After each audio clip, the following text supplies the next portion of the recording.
First of all, the first card out here is the Ace of Wands. This represents your first house.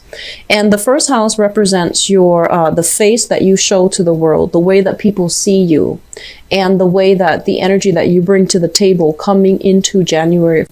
This is a card about inspiration. This is a card about new projects being had and somebody who generally feels very, very happy, very optimistic, and, a little bit more ambitious, a major goal-getter. Okay, so you're coming into this month and other people see you as very eager, very enthusiastic, very passionate about something. And I feel that, the way you talk, the way you act, I feel like you're a lot more animated. Okay, so this is a positive card. It indicates enthusiasm. It indicates like love and passion for life and having exciting new things to talk about. So there's this energy bubbling all around you. You're a lot more talkative. You're a lot more outgoing. And I feel overall, this is a very, very positive energy to bring into the new year. The second house deals with your money and your value system. So in terms of your money, what we have here is the Judgment card in the reverse position. So this is usually, contracts not being signed just yet. There is some type of holdup. There is some type of a delay in getting the money that is owed to you. Either, a signature on a form was not signed in the appropriate place, or it was signed, but it was not dropped off with the right authority figure. And so I feel that there is some delay in getting some money to you, and there is some delay as it relates to paperwork and some contract. Okay, so just expect that for January. As it relates to your value system, this is a family card. This is kind of like some type of a communion between different people. I feel that when it comes to your value system, they're saying that your value system are things that you are going to have to cultivate on your own, are things that you're going to have to decide within yourself, like using your own feelings, your own emotions to be your own internal compass. Because I feel like for some reason there's some blockages when it comes to transmitting values through the traditional route, which is, through families, through the first people that we socialize with, our parents, our siblings, and the people in our environment, and then, educators and friends. So I feel like there are some blockages, and there might be some disagreement between different people that we value, different people that we love, and the values that they have passed down to us. So, dad might want you to behave a certain way. Mom might want you to behave a certain way, for example. So there's kind of like this conflict between who is actually right and, what is it that you really value. So I feel like this is a process where you're going to have to re-examine what it is that you really believe in as an individual, independent of what, your family, your school environment, your social group, your peer group. You're going to have to dig a little bit deeper in order to figure out what it is that you truly value, and, relying on your instinct, relying on, that emotional gut reaction to see whether or not something is right, whether or not something is wrong, rather than listening to what people expect you to do. Okay. The third house deals with siblings, and it also deals with communication. So for those of you who might have siblings, we do have a person showing up as this. This could be a sister or a brother. So the gender cards are still not, gender specific. So first of all, you might have a water sign, a Pisces, a Cancer, or a Scorpio coming into your environment. And, this might be like a sibling that you are literally dealing with. Okay. This is somebody who is a little bit, I want to say jaded with life and a little bit heartbroken over some type of a relationship that went awry. And I feel like they're a little bit, they need a shoulder to lean on. They need somebody to vent to. And I feel in a way, there's this victim mentality about them. It's kind of like, woe is me. Why can't everything go my way? But I also feel that, they might have a habit of making bad decisions. So for example, if it's a sister who has a series of bad relationships with men who are irresponsible, I feel that, you want to tell her, how you see it. But I do feel like a bigger part of you is just like, no, I want to be protective. Okay. And then likewise, if you have a male sibling that's going through the same thing, series of bad girlfriends or relationship partners, or even like a series of bad jobs where they feel underappreciated, I feel that you want to tell them the truth, which is that, life is what you put into it. I do feel that, you want to soften the blow a little bit, because I feel siblings coming to you with their own problems, and they might be prone to having that victim mentality where they can't really see outside of themselves. They can't really see how their actions have contributed to aggravate a situation. So I do sense like they're internalizing it, and or rather externalizing it, and thinking that it's coming from their environment, and not taking ownership of the things they're doing to aggravate the situation. Okay. As it relates to your communication with the Queen of Cups in the reverse, be very, very careful about ego games. Is I guess like the right expression. And what I mean by that is, sometimes when we are a little bit hurt, then I feel like rather than telling the other person, hey, don't do that, it hurts my feelings, I feel that a lot of you get hurt and you withdraw. So I'm getting a very Cancerian vibe with you guys for this month. I feel like you're coming in very enthusiastic, very optimistic about something, and then somebody could, make you say something and just deflate your ego. And then rather than telling them, hey, that's not nice, I feel that a lot of you might want to be, conflict avoidant. You might want to avoid aggravating the situation. So then you withdraw, and then you seethe in silence. Okay. So be careful about communicating. Say what needs to be said in a way that induces behavioral change in other people. If you don't like something, if you feel like, hey, somebody's being hurtful, just really stand up and say your piece, because I feel like they might not be aware of it.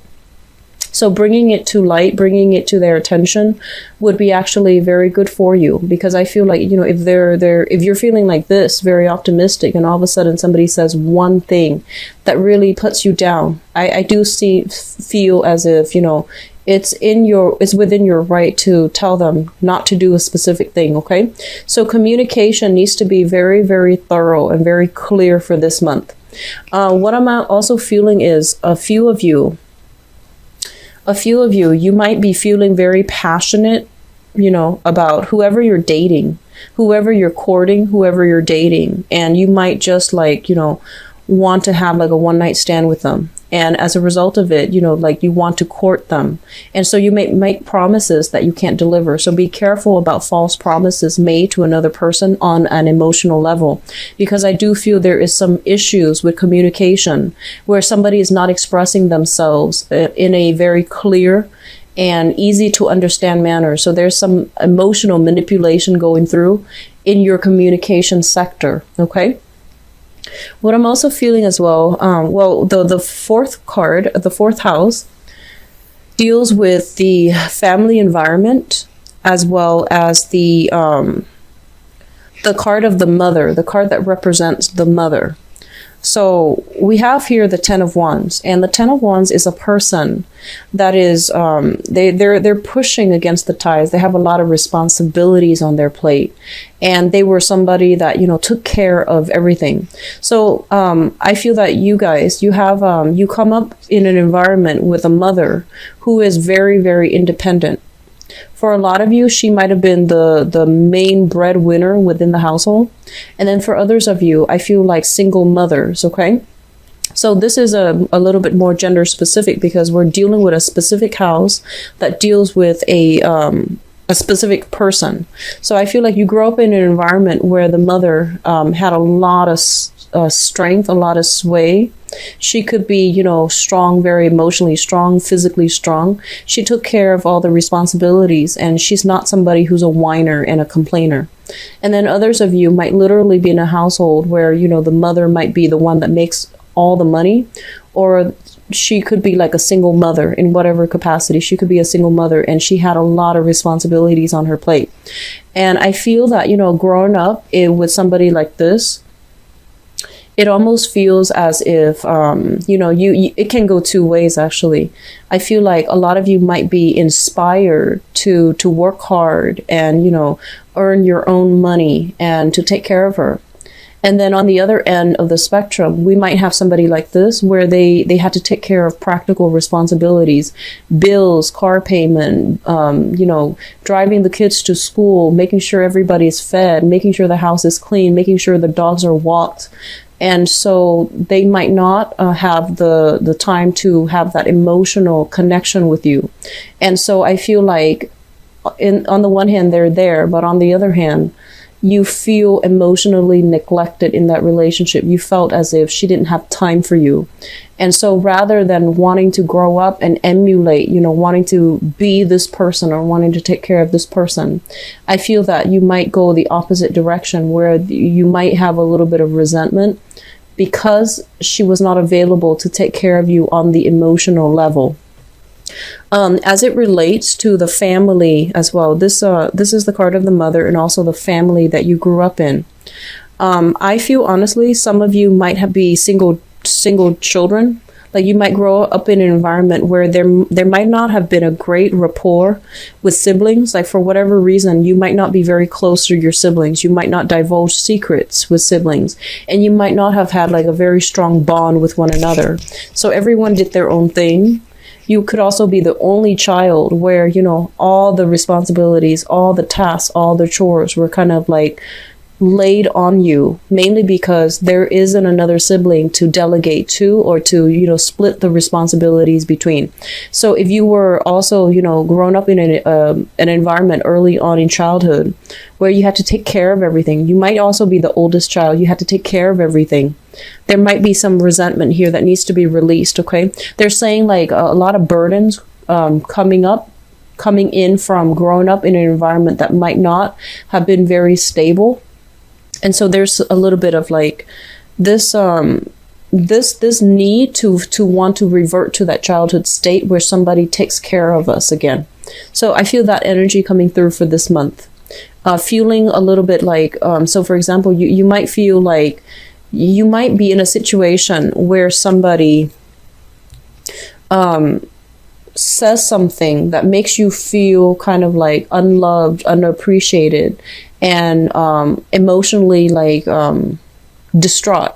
And so it triggers something in childhood that it could also, cause a situation or a similar situation might have happened in childhood where you felt the same way. And so I feel like, there needs to be some type of sorting out something within your family unit, the family that you grew up in, so that you can heal and so that you're not defensive or you're not too sensitive when engaging with other people, okay? And more importantly, meaningful communication is the most important thing. But when when something triggers something else from childhood, we automatically get into defensive mode and we act instinctively and without, having the ability to thoroughly sort out our feelings and plan out what we're going to say. So I do see something like that coming through here. It might be a trigger for some of you for this month. In terms of the family unit that you have created for yourself, so this is, grown up. Like after you've grown up, you move out and you start your own family, for example. There's a lot of responsibilities in the household. This is the card about being shuffling around, moving every few years, like upgrading to a new place or downgrading your house environment. So moving every few years, having to like move around quite a bit. And so this is like carrying all your stuff with you, literally, like picking up all the pieces and moving on. So I feel like there might have been a recent house move for some of you. You're moving to a new place that might be bigger and you're setting roots. So I do feel new houses coming through very strongly for many of you.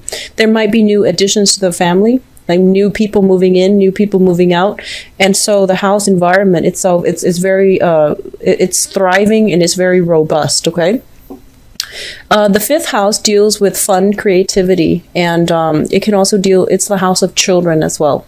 So we have the Page of Wands. For those of you who are old enough to have children right now, you might literally have a child who is a fire sign, a Sagittarius, an Aries, or a Leo. sun, moon, and rising. And this is a very, very fun, exciting, adventure-seeking type of a child. This is a child who's very, very curious about the world. And I'm getting somebody reading to their child, and the child keeps saying, can you read that one story about that dragon over and over and over again? So like every night you're reading the same story to your child. That's I'm getting that specific message for somebody out there. So I feel like you might be having, you might be literally just, this might be a child that is in your environment. And I feel that it is a biological child or, adopted child, somebody that you consider your own child. So this is a child that needs a lot of guidance. Okay. They're very curious about the world, and they have a very strong, like a very good heart and a strong moral compass. And it's really important to cultivate that sense of wonder about the world, so that they continue to become optimistic, and they continue to believe that, good things happen, so that they don't become jaded. Okay. Because I feel like they might need your attention sometime for this month. In terms of, creativity and fun, excitement, this is like a social house. So I feel that, it reflects like the people that are in your midst and the people that you are going out with or even having fun with. It could be friend, or it could be somebody you're casually dating as well. So we have a fire sign coming into the picture, and fire signs are once again Sagittarius, Aries, and Leo. This might be somebody that you are romantically involved with, who is very generous, very loving, very, very caring. So this is the energy that they're bringing to the table. The sixth house deals with work, health, and your daily routine. With the sun in the reverse, health is not looking too great. A lot of you might be coming down with something for this month. If you are taking care of a lot of responsibilities, if you're moving, if you're constantly shifting around, I do feel the health realm is going to be affected, okay? So the sun, which basically means vitality, if it's in the reverse in the health house, is not looking too good. So take care of yourself, get your daily dose of vitamin C, stay warm if you are in the northern hemisphere, and stay warm. It is winter time here, so keep yourself hydrated and stay indoors, and stay warm. What I'm also feeling as well with your work situation, I feel that a lot of you are in a work environment and you like it and you stay there because it's exciting. But in terms of it being a career, I feel that a lot of you know that it's not a career track. Okay, it's like it pays the bills, the money is there, but there isn't opportunities for promotions. There isn't opportunities for advancement, like long-term growth potential, or even opportunities to advance above the position that you start out with. So I feel like it's fun, it's exciting. It might even be part-time, but I feel like it's draining your vitality as well. So I feel like work affecting your overall health, physical health, mental health. Okay. So these are areas to look out for. If you're in an environment where you're just definitely not happy, don't let it affect your emotional health or even your physical health, because I see that coming through as well.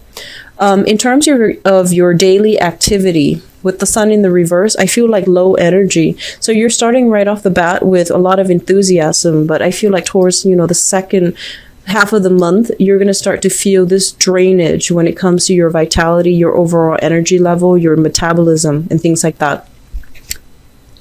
Also, with the fifth house, the sun in the reverse in the sixth house, weight gain for this month is actually also quite high. So, just something to keep an eye out for, okay? Because I feel like a slowdown in your metabolism overall. You might not be as active as you're used to in the past, okay? The seventh house deals with relationships, and this is going to be partnerships in love and partnerships in business. So if you have a business partner, I feel that you're dealing with somebody who is very, very generous. And this is a card about karma, and it's very good karma. Like good karma coming back in, like you've paid it forward in a previous incarnation, or you have paid it forward in a previous time, and now good karma is coming back to find you. So I do feel, they're saying like money coming back to the sender. So I feel like if you have been in a business partnership with somebody, you guys are going to can expect a big financial windfall coming through for your business for your business venture. And likewise, if you both have been, helping a lot of people with your business, I do sense that there are a lot of clients coming through as well. So overall, it looks very positive when it comes to partnership. I feel like either way, the partner that you have is a very, very generous, is a very giving and very loving type of a person. This is a card about generosity, people helping others out who are unable to take care of themselves. So I feel like there is you might fall sick and your partner is stepping in to take care of you, and they're doing it in a way where, it's not patronizing. It's more like, I care about you. I just want to be there. So I feel like there's a lot of generosity, reciprocity, and back and forth, mutual rapport between partners for this month. It looks very good. Now, in terms of your eighth house deals with joint finances. It deals with, sex, death, regeneration, and it's also a psychic house. It's a receptive house. But for the sake of this reading, let's just focus on your joint finances. First of all, we have here the Five of Pentacles in the reverse position. I feel like your money house as an individual is not looking too great with the Judgment card in the reverse. It basically means stall, delays in getting some financial payout for you. And then with the Five of Pentacles in the reverse, I feel like if you are sharing assets with another person, it's going to be very beneficial for you to alleviate financial worries and financial burdens.